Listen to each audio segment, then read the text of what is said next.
How running a farm is just like building a business.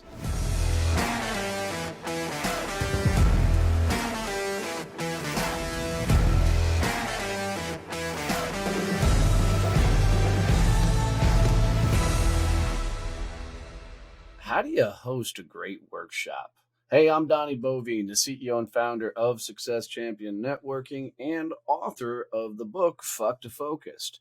This is Growth Mode, a podcast all about growing and scaling your business. Hanging out with me as always is Kevin Snow, the sales automation tactician and genius. And in this episode, we're going to talk about how to create a great workshop, how to host it, and how to freaking turn that workshop into revenue for your business. And I can tell you, I was not the big workshop guy at all until I got to Sandler training. And, prior to going to work for Sandler, I did a lot of, workshops and things and everything else. And I did get some money and everything out of it. But it wasn't until I got to Sandler and I really learned the value and benefit out of what it takes to host and a great workshop. And I still think it's funny that my first ever first workshop for Sandler training, I ran out about halfway through the damn thing because I just mentally freaking freaked the hell out. My need for approval was going off. I was sitting in front of a bunch of CEOs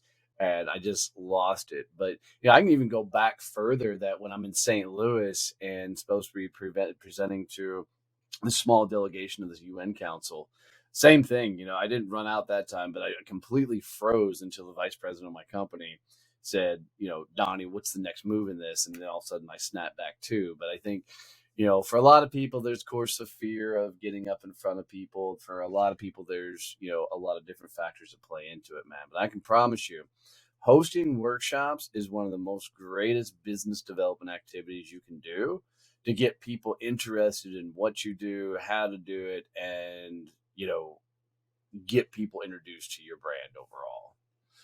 When did you start doing it? Go ahead. I was going to say I completely agree.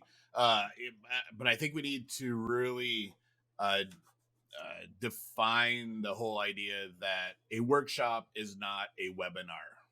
Correct. Oh my God, yes. Because we've all sat through those webinars and those just turn into pitch sessions. It's literally, I'm going to give you some half-ass content, then I'm going to sell you. And there's still people out there saying you can triple your revenue by doing webinars and doing evergreen webinars. Those are nice for getting content, getting people into a list. But, the workshop where you're actually having people, whether it's virtual or in person, engaging is so much more effective. Oh, 10 times better. So if you don't know what a webinar is typically one presenter sitting, hosting on a screen, and you can't see really or interact with anybody else. They're just presenting an idea, typically done in about 45 minutes or an hour, and completely worthless as far as building a business. So when we're talking about workshops, we're talking about an interactive, hour, 30 minutes time frame where you're being taught a concept, allowed to interact with the other members, brainstorm through that concept, and come out with tangible things that you can apply and use to your business. Not necessarily a pitch. Doesn't mean a pitch doesn't happen at the end, but it's when the pitch does happen at the end of a workshop, it's not a greaseball tactic to capture email and all that crap. This is really about providing real value. Yep. So when did you start getting into workshops? So I started getting into workshops probably mid or early 2000s, like 2005, 2006-ish. It's probably when I started doing my ones. I was with that other networking organization, the organization that shall not be named. And we'll call it was working. Yeah, I was with Voldemort. I was a Death Eater. That's going to be stuck in our culture now forever, I think. Yes. But yeah, so it was working with the members and doing, different workshops on different topics, about networking. And it was there where I really figured out the difference between a presentation where you're just standing on stage and talking at the group, and actually building a workshop where they're working on stuff and they are engaging with you and asking questions and answering your questions, and really, unbeknownst to them, driving the workshop. Even though you had it planned to go a certain way, they're all asking the right stuff that keeps the workshop going, and they're thinking they're getting everything they've ever wanted because they're the ones asking it and getting the conversation going. Yeah, I think that's the biggest thing is the word shop. And every time I hear that word, I think go back to like junior high for me because I didn't do it in high school, but it was your actual shop class in school where you were actually building, creating, tinkering. Yep.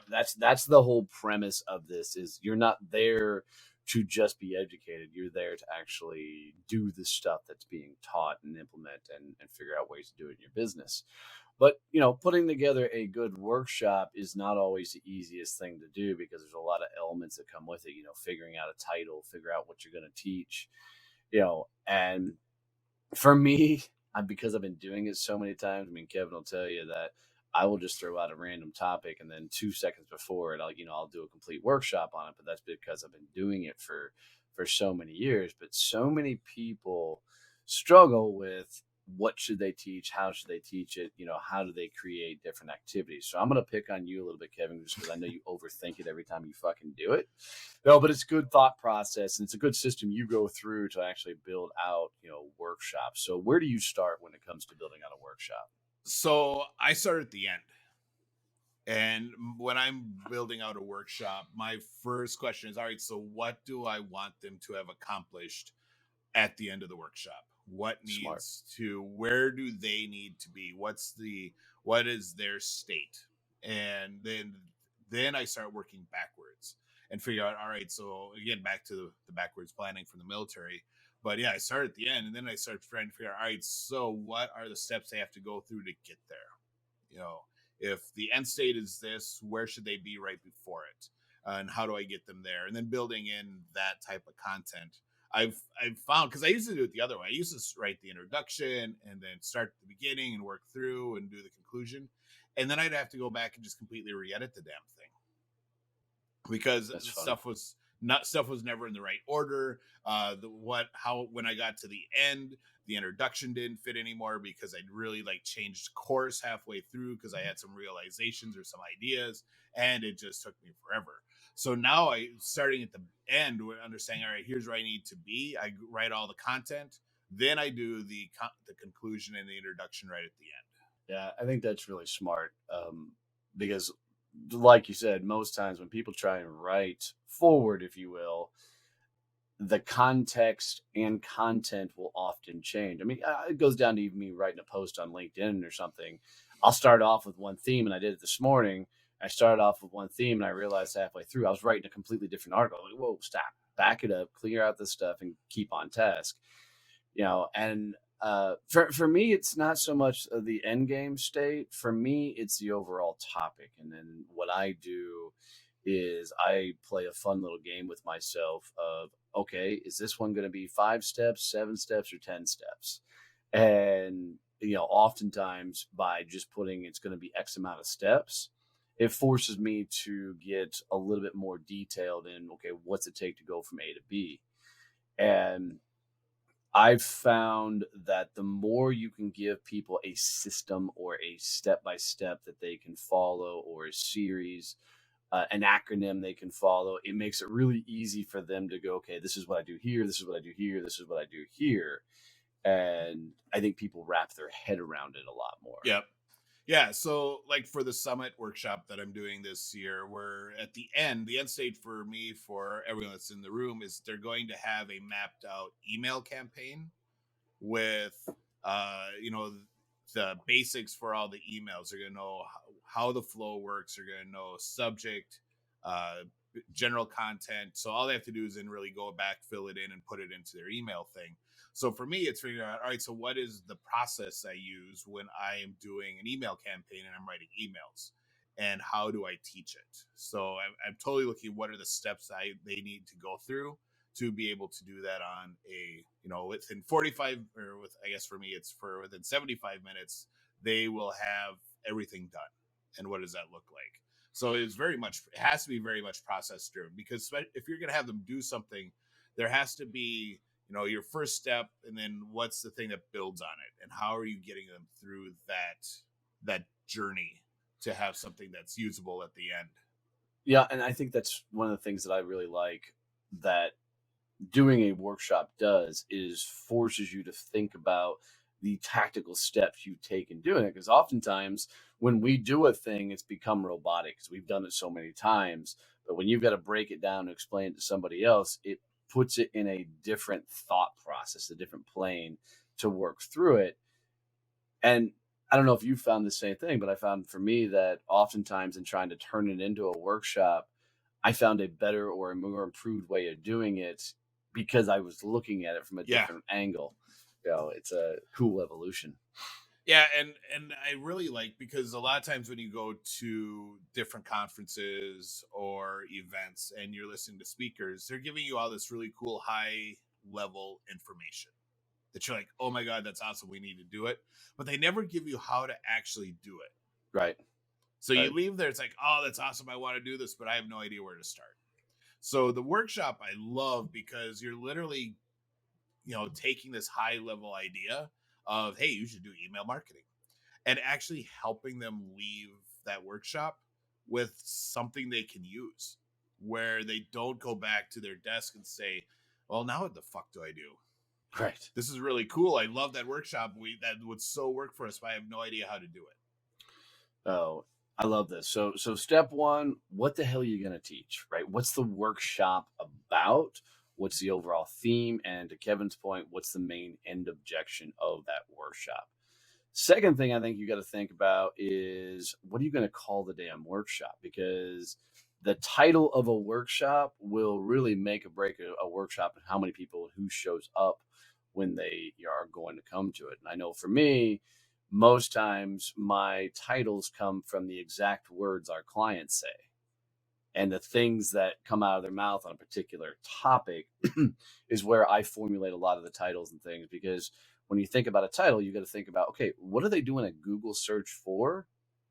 That is an indicator that they're looking exactly for whatever you're fixing to be teaching and the likes. What do you do when it comes to titles?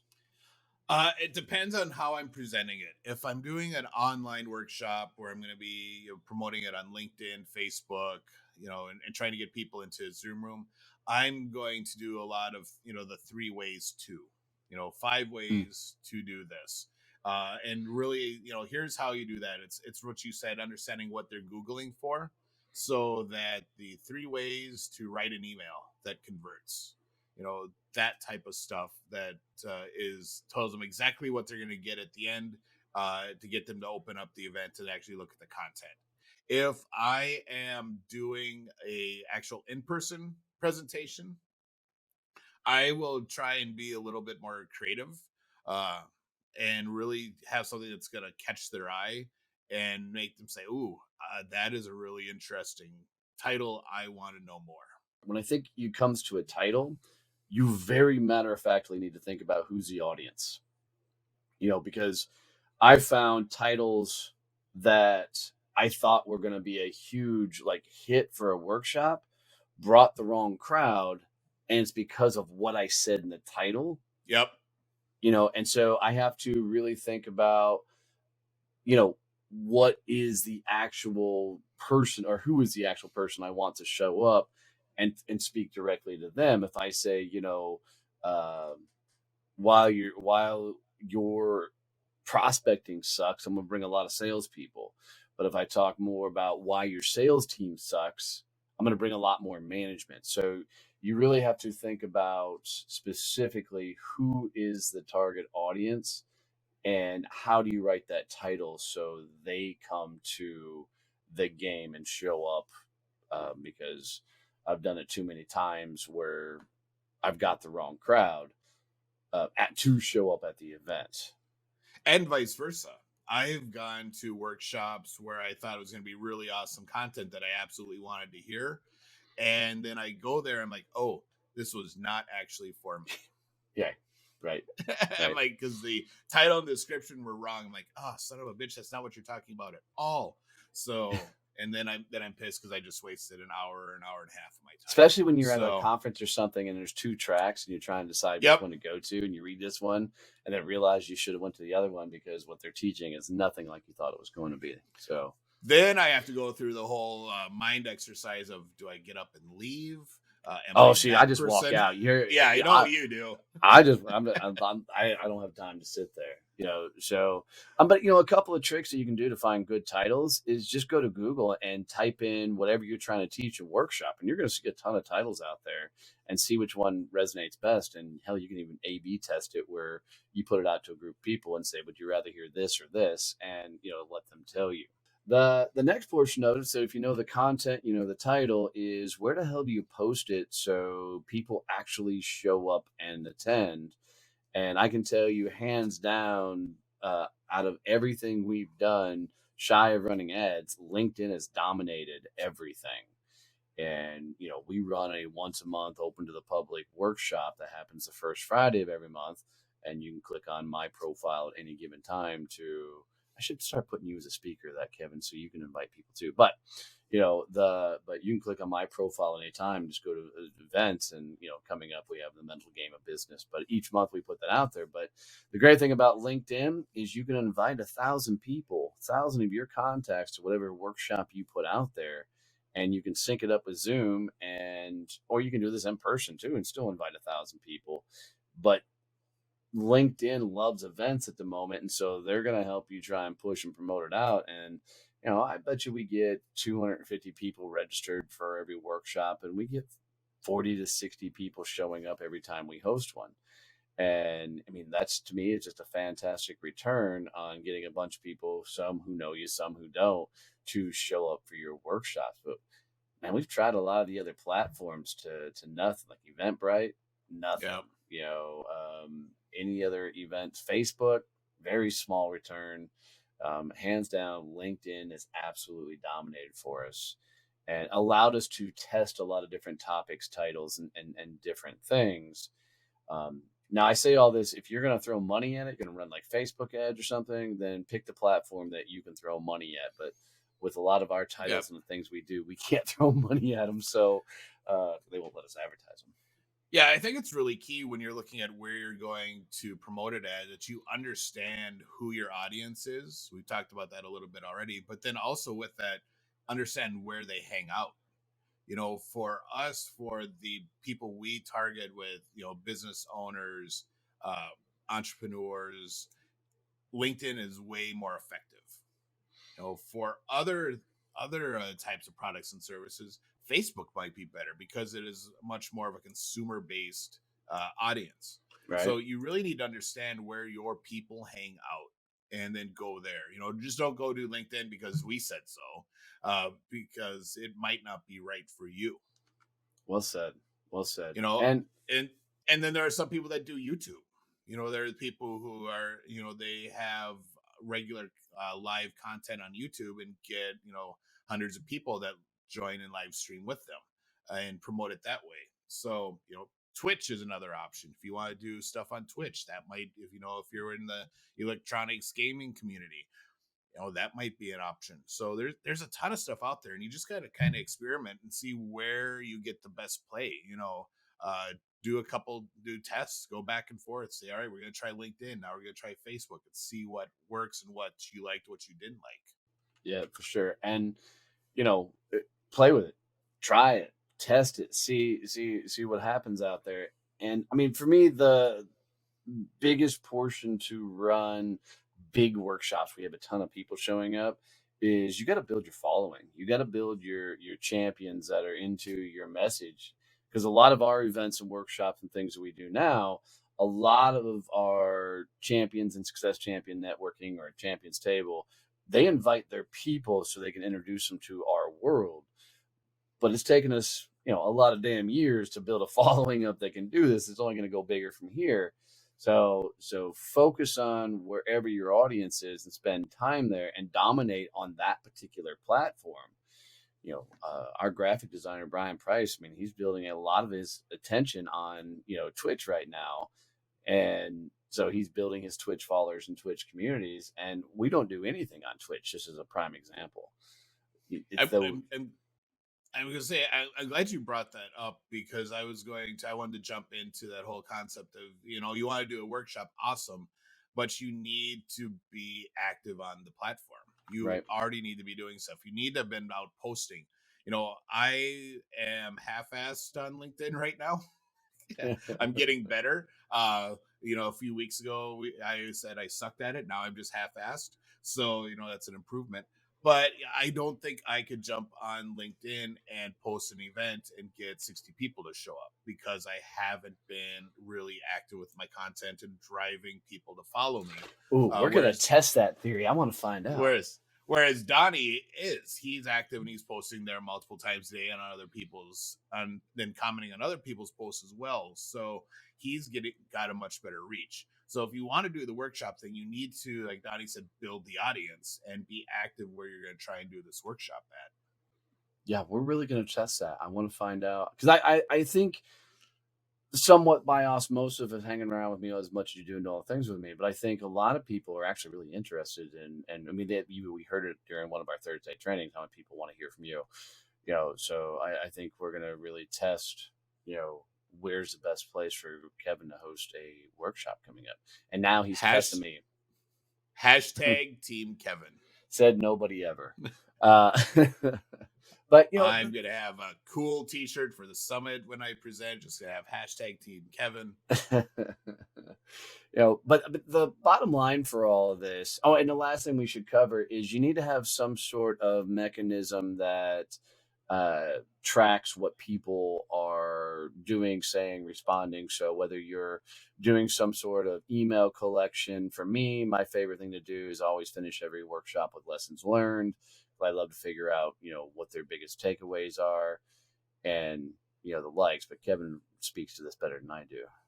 So I also think, before we get to that part where you're capturing things, I think you need to make sure that you're building in, we're going to jump all the way back to content a little bit, but really build in a way for the people at your workshop to engage with each other. Yes.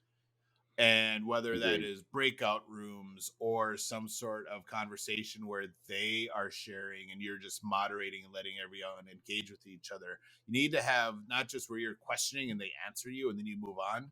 You need to actually have the chance for them to talk to each other as well, because that adds so much value. Because now people, not only are they getting the benefit of your experience and the great content you're teaching, but now they're also getting to interact with other business people, and you never know what connection you're going to help facilitate, and how they're going to be like, yeah, I went to this workshop and I met a freaking amazing client there, because we got to talk to each other. I jump on webinars now where you're just watching the PowerPoint presentation, and I don't even stay anymore. I'm like, I thought this would be a really cool concept, but I just don't want to listen, just sit and listen for an hour.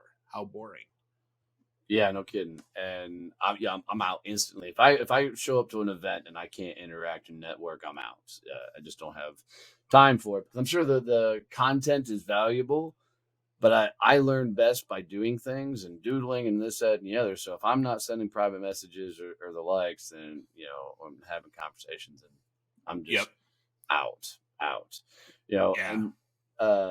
And I started talking a little bit about it, but you need to get lessons learned at the end of every workshop. So you want your takeaways. And the cool things, what I mean by lessons learned, is where people share kind of their biggest highlights and takeaways for the event. Because, and what you'll see is as people go around and say, I learned this and took away, if you watch the rest of the people that are in the workshop, they're going to shake their heads like, oh yeah, that was a good one. I remember that too.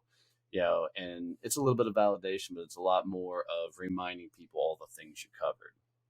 Yeah, it's really awesome. So that's a great way for people to reinforce what they did. But then, you also want to be able to reach out and do stuff with them after the workshop too. So, I did this on a podcast the other day, and we do it all the time. And he was shocked. He's like, "Oh my God, that's such a great idea. Use SMS, use texting to get people to engage with you." So we will, when we're on stage or we're on a podcast and we get done, we're always going to say, hey, if you want to get X, and text these words to this number.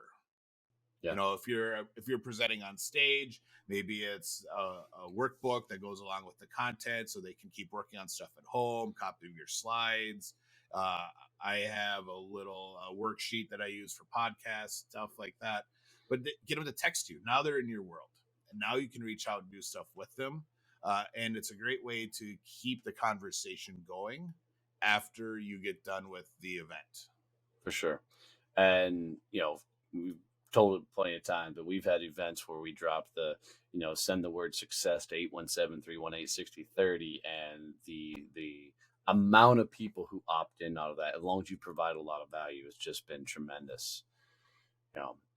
I think workshops are one of the most dynamic, creative ways to build a business. It puts you in front of the room. It allows you to do, a ton of stuff. But if you have more questions on workshops, please send Kevin and I a message. You can, send an email over to, what's the Success Champion email, Kevin? The member success support. Support. Member Which one? Yeah, you can do either one. Support at successchampionnetworking.com. And feel free to ask us a lot of questions. We've done a ton of workshops, and we've never done a workshop on doing workshops, so that could be an interesting one down the way. And, as always, guys, if you got any tips, tricks, any value out of this, please do us a favor. Make sure you're subscribed wherever you listen to podcasts. Leave us a review and share this out with one other person. As we continue to grow this, man, we're trying to impact and help as many people as possible. So share this episode with one other person that can get value out of it. And as always, love you, mean it. See you, bye.